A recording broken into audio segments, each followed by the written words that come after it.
Hey there, Enthusiacs. Welcome back to Hero Talk. I am your host, I am the law, I am Judge Greg. Joining me for this episode is once again Vernon Tuitt as we discuss 2003's Daredevil. So let's just get right into it and reconvene with me and Vernon as we discuss that film. Thanks, and enjoy Hero Talk.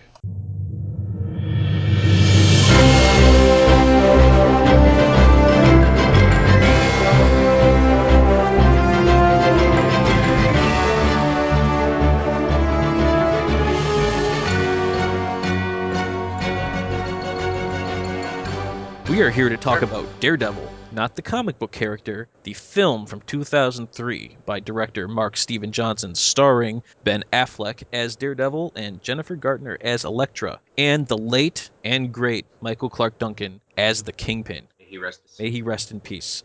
Extremely talented actor. I was so bummed when he died. I love everything he's in, even the crappy movies he's in. He's always the best part. I mean, Armageddon! Yeah. This is a guy, Oscar caliber actor, was nominated for The Green Mile, should have won, but didn't. He never treated a role like it was beneath him. He was like, well, you want me to do this? I'm going to do that. I'm a working actor. Yeah. And it was refreshing to see. So Vernon, I understand that you have just recently watched Daredevil. Is that correct? Yes. Did you like it? Before we got on this call, I was like, I just hit the credits before I signed into Skype. Okay, did I like it?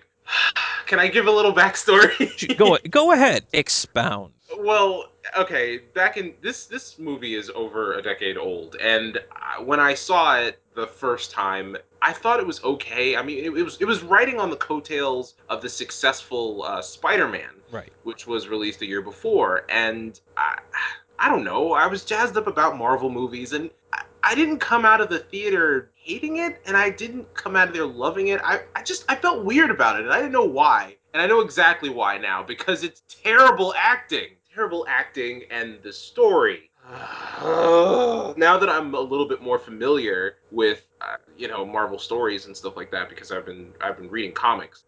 So it's just interesting how far off you can get from hitting your target. And that's funny because there is a marksman in this movie that hits every target except for Daredevil. Anyway, now that I've seen it again and I've seen the director's cut with Coolio, I didn't. That's fair. So, do you want to know my deep dark secret? Please. I watched this movie when it came out in the theaters, opening weekend, and I freaking loved it. I love this movie so much. I walked out singing its praises. I bought the DVD when it was released. I bought the director's cut DVD when it was released a year later. I have the Blu-ray of this movie. Okay, so... Listen, and I know nobody else likes this movie, but I watched it, and I loved it. And the director's cut, listen, I already liked Daredevil, all right? So I wasn't one of those guys who's like, it was better. It is better. I like the regular movie. I thought the director's cut was phenomenal. I love watching it. I have seen this movie so many times, over and over again, because I love this movie. Okay. And yes, the acting is kind of dumb, and the story is pretty stupid, and everything you said is accurate. I love this movie. Okay. I couldn't tell you why. I think Michael Clarke Duncan has a lot to do with it. Fair enough. I liked him. I actually liked Ben Affleck. I'm going to say that right now. I liked Ben Affleck in this movie. I'm not ashamed of it. Yeah. No, in fact, let's just address this now because this is where everybody went when Ben Affleck got cast as Batman. So to Daredevil, yeah. Yeah, everyone went right back to Daredevil. I loved Ben Affleck in this movie. I like Ben Affleck in general. I know it's super cool to hate on Ben Affleck now. Well, that's the thing, is that he's sort of come into his own. He just needed time. And have you seen I think he directed it, and Argo. Argo. Yes, yes, I have. Fantastic film. It's great. I mean, ever since he started directing, he was good. He was Gone Baby Gone. Never saw it, but I hear it's really good. That was a good one. He didn't star in it. His brother Casey did. Okay.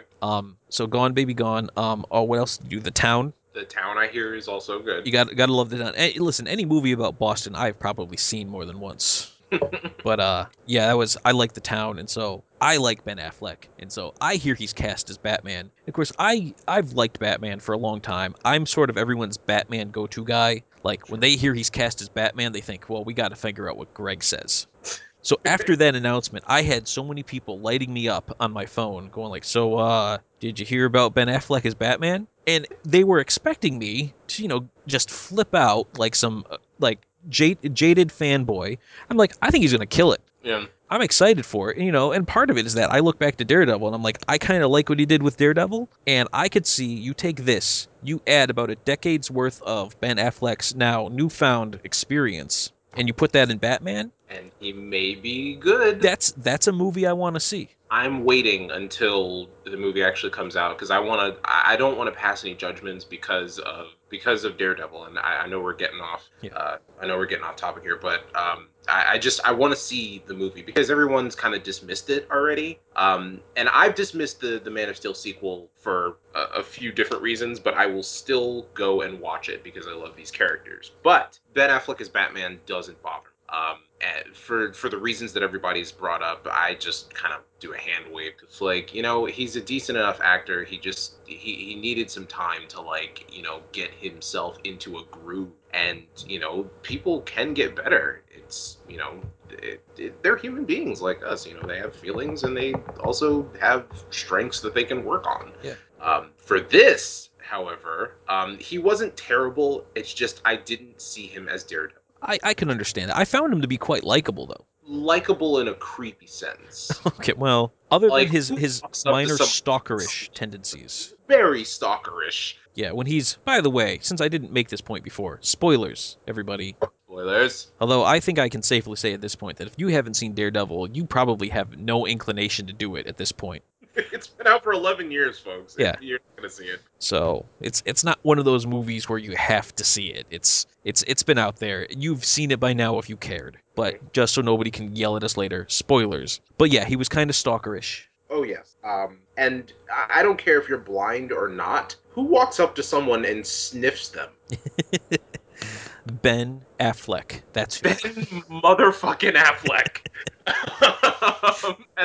That's like the because he's Batman speech. It really is. Oh, I cannot wait to see Ben Affleck as Batman. No, it was funny, but I mean, he was friendly enough, and like the scenes with him and Jon Favreau as Foggy Nelson talking, I thought those were great, and especially I'm glad that in the director's cut, which is what we both saw, they extended those scenes out, so there's a lot more back and forth and riffing between the two of them. Yeah, if I remember correctly, in the theatrical cut, they always seem kind of short, so I'm glad we got a little bit more of that. Actually, the director's cut adds about a half hour's worth of footage, right? Yeah, I mean, it adds an entire subplot. In fact, let's kind of get to that right now, and we can circle back to some of my cast notes. But Sure. The director's cut adds an entirely new subplot with Coolio. Now, Coolio is playing a washed up, completely drugged up fall guy for a hit that gets put out by another major character in the movie. He didn't do a whole lot for the social justice by accepting this part. However, it's Coolio, so you're almost just happy he's there. You're like, Coolio's in this. I'm gonna ride this out. I want to see where this goes. Sorry, the concept of Coolio. Oh, he has one note. I'm sorry. I will keep myself under control. Yeah. He still gets paid, whether they use his footage or not. But yeah, I mean, completely cut out of the theatrical release. But so it's a big surprise when Coolio walks in. But I mean, it does the Coolio subplot. Really focuses more of Ben Affleck as Matt Murdock instead of Daredevil, and Matt Murdock's lawyerish behaviors, and it actually kind of makes a very logical chain from like, I'm a lawyer just trying to defend this guy, to I've figured out who the Kingpin is, outside of just la-di-da, apparently everybody knows you're the Kingpin now. Right, exactly. That does add another element that kind of steps it up a little bit and makes this... It adds a bit more to the story, to where it's like, like you said, now he has to figure out who the Kingpin is, as opposed to he knows who the Kingpin is and he hasn't gone to take him out before. Right. And that it added to the story arc, and it kind of made things flow together, and it gave Jon Favreau and Ellen Pompeo more to do as their respective characters. Oh yeah, that whole the WoW, yeah, 8, 9, something. Yeah. The note, and I'm just like, okay, I understand that he's like blind and got like super jumping abilities, and I'll get to that in a minute. But and the fact that he, his senses are quote unquote enhanced, but like he's just Superman at this point, like reading notes that were written on desks and breaking into apartments, tampering with evidence. Like I don't get it. Is he a lawyer or is he one of the criminals that he's trying to put away? I don't get it. Yeah, well, I mean, this movie was a little fast and loose with exactly what lawyers actually do. The opening sequence, especially when they're in the court and Matt Murdock's with his guy, and like the Kingpin's lawyers are getting the other guy off, and you sit there and you're thinking about it, but you're like, he's not a district attorney. Like, this isn't a criminal trial. This is a civil trial. Yeah. So he's sitting there going like, I hope for your sake we find justice. Like, if you're here, that means this guy already got off. Like, justice has already not found this guy. Now you're just trying to get your sister girl paid. Right. So he essentially kills this guy because he didn't pay money to his client.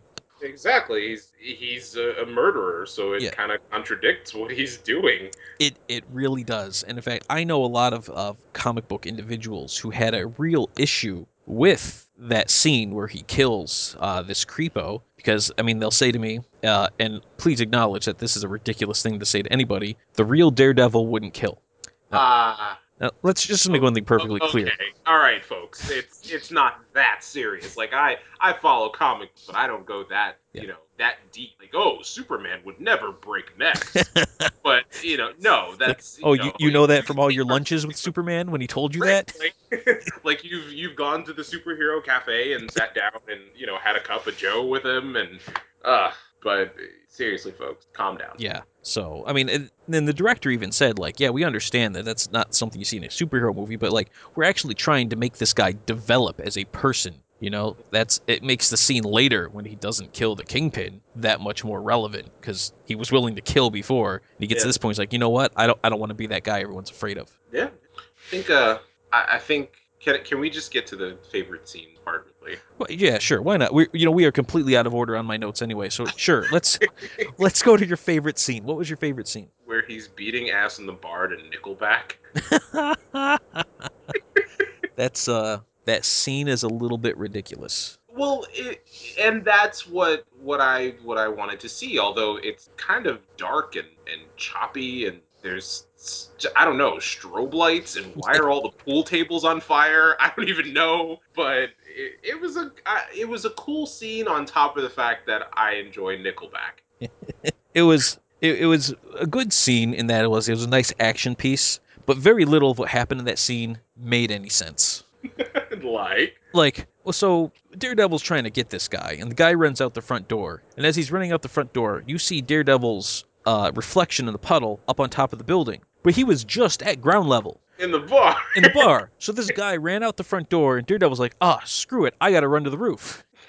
So then he runs to the roof, simply so that he can jump off the roof, back down to ground level, to chase this guy into the subway. Because he can, and there's a few scenes like that where you're like, wait, what? So he left Elektra on a roof, went all the way back home, and then came back to beat this thug up, beating someone else up. And he's at this party in downtown or whatever, and he goes home to change into his outfit and somehow manages to catch up with her limo? Yeah, obviously.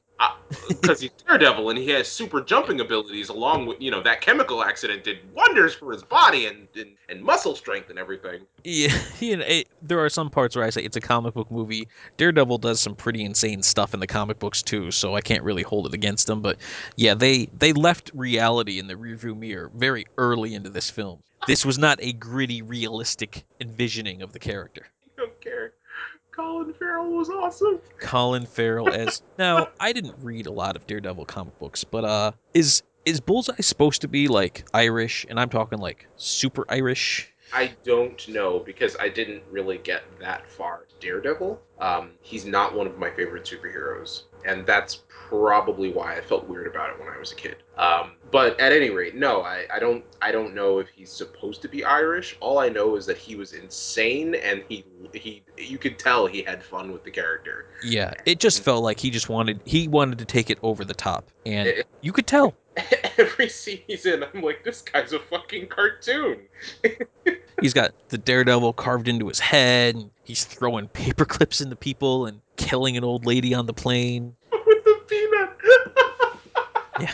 Or the scene where like he's going through the metal detector and the guy's all upset about all like the metal sharp stuff he has on him, but they still let him on the plane in a post 9/11 world. 9/11 world, and they still let him on the plane with all that shit. Yeah. Like, well, you seem to have these removable blades in your belt, but we're cool with it. That and, you're holding a paper clip in your mouth for no apparent reason. Yeah. This guy might be up to something. Well, I certainly no reason for a random pull aside here.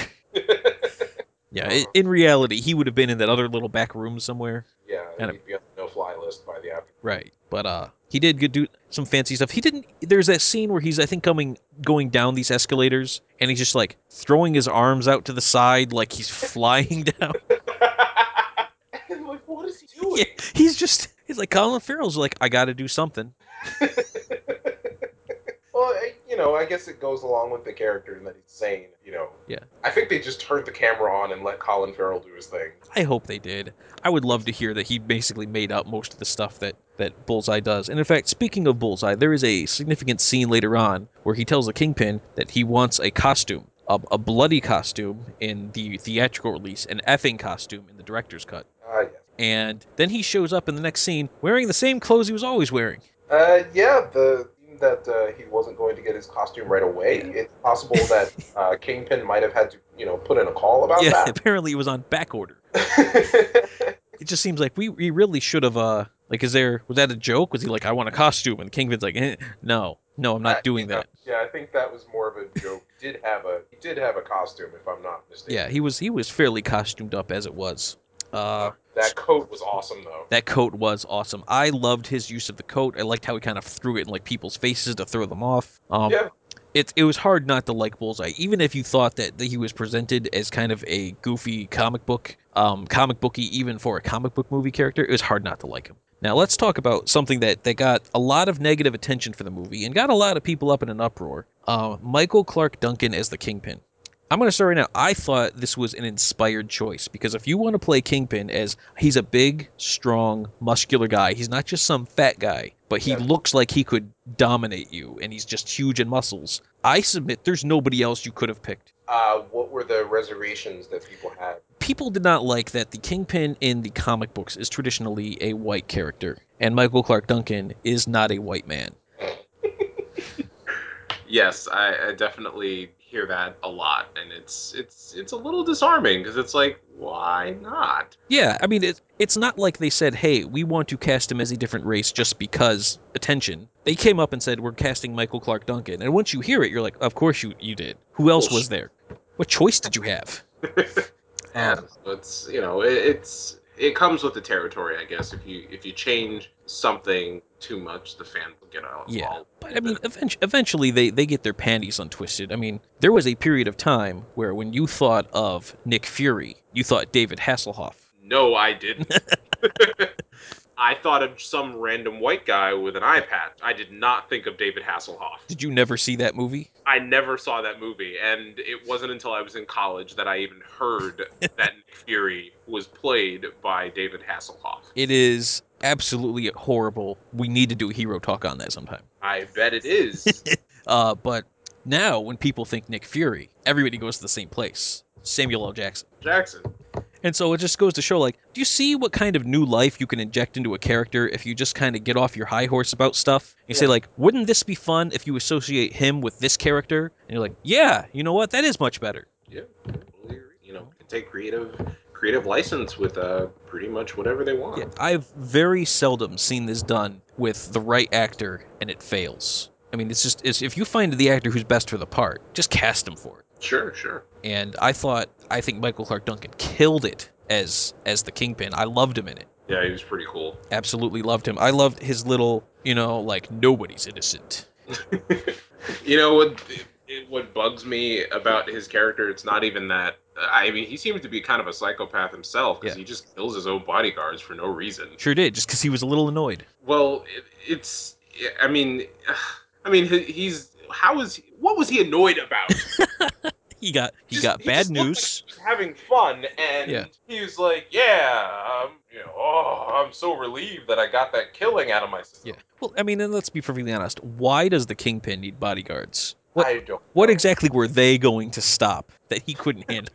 I don't know. They couldn't stop Bullseye. No, they couldn't. The guy's got pencils sticking out of his neck. The Kingpin seems to be sort of nonchalant about that. Like he seems more annoyed that he's going to have to like have a new hiring fair than Yeah. that these people died. Oh man, it's like, was that really Yeah. necessary? And just walks it off. Yeah. Oh, that was. I mean, it was a perfect performance. I loved everything he said when Daredevil's coming over and he tells Wesley to leave and he's like, "I grew up in Brooklyn. I don't expect you to understand." And you're like, "Yeah, you little punk. You get out of the Kingpin's way." Oh yeah, that was cool. Getting ready for battle. That was. Oh, I loved him in this movie. I thought he was phenomenal. And he was before he passed, he was actually more than willing to come back and do it again. Oh really? Yeah, the one thing he said though is that he said he would not put the weight back on. I didn't realize he put on weight for this one. He did. He was. Now it's hard to judge because Michael Clarke Duncan is a giant, Right. but at the time when they asked him if he'd come back, he was down to 275. Really? Down to 275, yeah, which is frightening to me. That's how much I weigh. Yeah, Actually, I weigh a little bit more than that, but which it's a little frightening because I'm close to that, but I'm not nearly as tall as he is. So that means there must have been, and he was still a big dude. yeah. So that means that was just straight up muscle mass.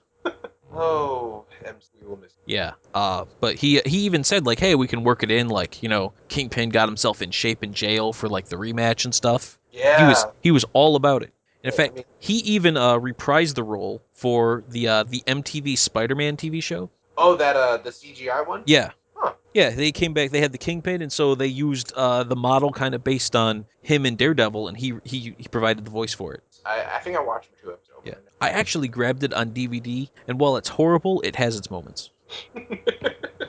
Oh boy, yeah. There's been plenty of iterations of Spider-Man. I wonder why they never got a Daredevil television though. Well, since we're jumping through my notes anyway, a Daredevil TV show was actually on cue to come out as a Netflix exclusive in 2015. That's right, in conjunction with Marvel Cinematic Universe. Yes. So I'm looking forward to that. They have no idea who they're casting as Daredevil, although one actor I know has expressed interest, but I don't know if they'd actually cast him since it's kind of a little beneath his normal pay grade. But Jason Statham apparently really wants to play Daredevil. What? Yeah. Ugh. Now that I just. You know what? If somebody wants to play Daredevil at this point, like after everyone's trashed this movie, then I'm Daredevil. yeah. I was in the Italian job. Yeah. Now the funny thing is, so now you have to have like Jason Statham as Daredevil, but then you need to bring back like Colin Farrell as Super Irish Bullseye, and then you had a whole other layer of subtext to their rivalry. What? Because Jason Statham is what is Jason Statham? I believe he's just straight up English. Okay. I Well, don't- there you go. So yeah, I'm going to just do a real quick search. Yeah, he's a English actor, Okay. born in Shirebrook in the United Kingdom. So And for those United Kingdom listeners, you know where that is. you know where that is. Yeah.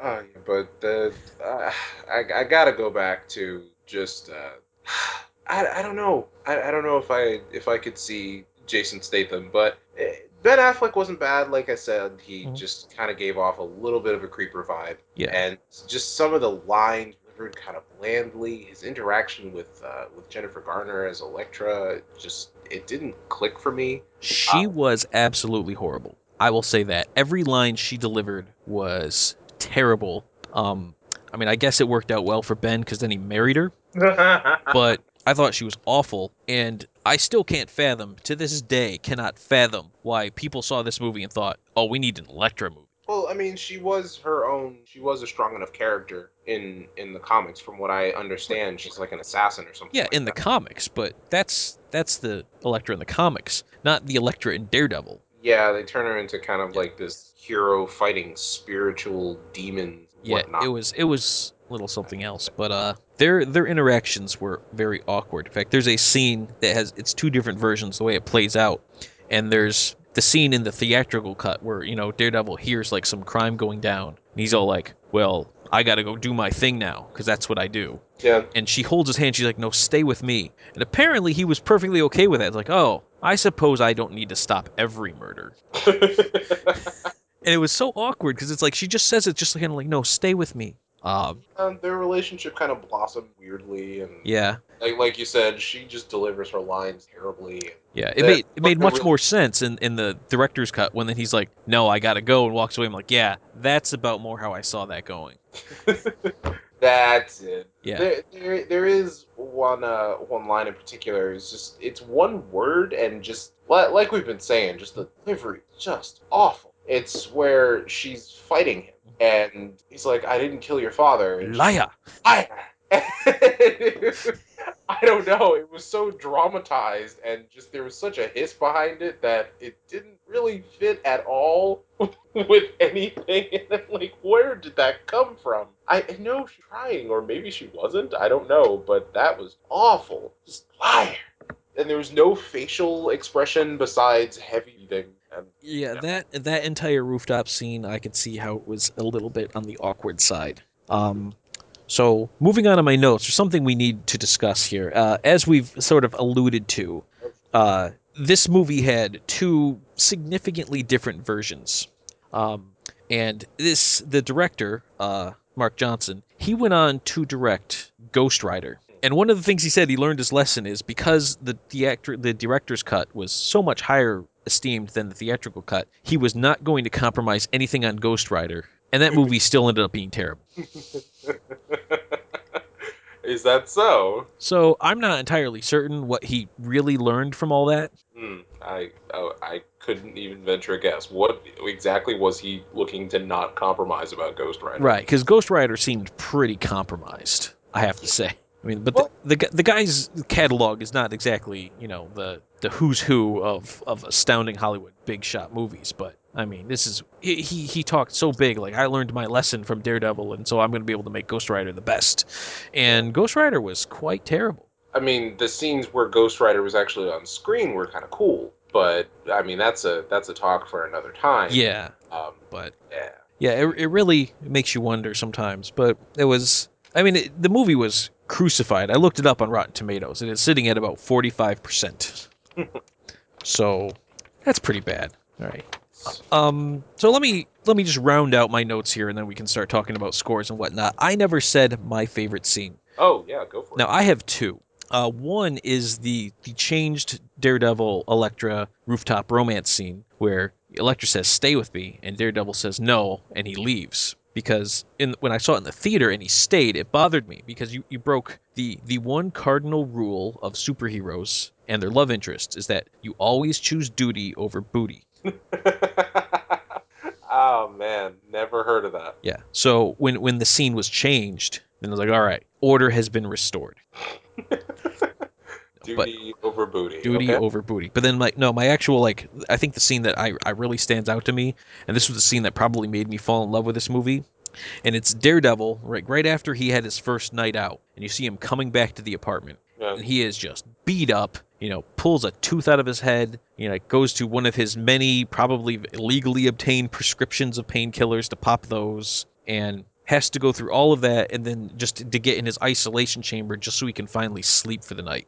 And he makes him a very sympathetic character right there, and I actually really appreciated that scene. A little bit, yeah, yeah. Kind of gross with the tooth pulling and all, but it was. It showed him as more of a human character instead of the murdering psychopath that he came off at first. Yeah, it made him more accessible to like, wow, this is really doing its toll on him. Like this isn't just for fun and yucks. Yeah, time to give the devil his due. Oh, I'm just glad there weren't more of those. Bullseye. Oh boy, they certainly had fun with it. Yeah. All right, so Vernon, what would you score this movie if you had to? Okay. Well, I'm going to score this 2 out of 5 bullseyes. 2 out of 5 bullseyes. Wow. I'm going to give this 4 out of 5 fallen roses. With or without the thorn? With the thorns. Gotta have the thorns so that you can have that bloody palm thing later. Which, that doesn't even... Yeah, well, I know.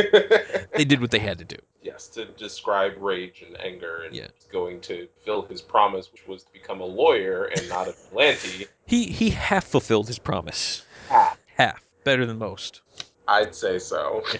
If they were to do this, if they were to try Daredevil again, which they are going to, I think, what is it, like a mini series? I think that's what they're doing, yeah. Just a mini series on, I don't know what they would call it. I think 12 episodes, but I might be making that up. I don't know. Yeah.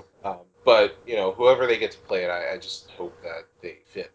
Because Jason Statham, I mean, people give Ben Affleck shit for being Batman, but Jason Statham is Daredevil. I think, that's just going to fly under the radar. And Yeah, well, I think one of the advantages we have with Daredevil, and I don't mean to disrespect people who are a fan of the character, but by and large, nobody cares about Daredevil. So you're not going to cast somebody, and people are going to go like, "That's not who I see as Daredevil." Cast whoever you want as Daredevil. Right. You could come out tomorrow and be like, "We have cast Sarah Silverman as Daredevil." Everyone's going to be like, "I don't know Daredevil. Does that work?" I think it works. Why Sarah Silverman? Well, I was picking somebody at random, and I've seen that commercial where she talks to her coffee cup while pitching her TV show about 100 times this week. Oh, I never saw that. This is one of the joys of not having cable. You don't have to sit commercial. Yeah, well, if I want to watch my sports, I got to watch my cable, and that means watching to Sarah Silverman talk to a cup of coffee. Kind of drives you mad, doesn't it? A little bit, it does. Yes. So, you know what? Let's just close off on that. I don't need to think about this anymore. I need to go purge this thought from my brain. So, I want to thank everybody for joining us for Hero Talk. Thanks again to my co-host, Vernon. Yeah, thanks for having me. And so that's it for us. Thanks for joining us, Enthusiacs, and we hope to see you right back here for the next Hero Talk.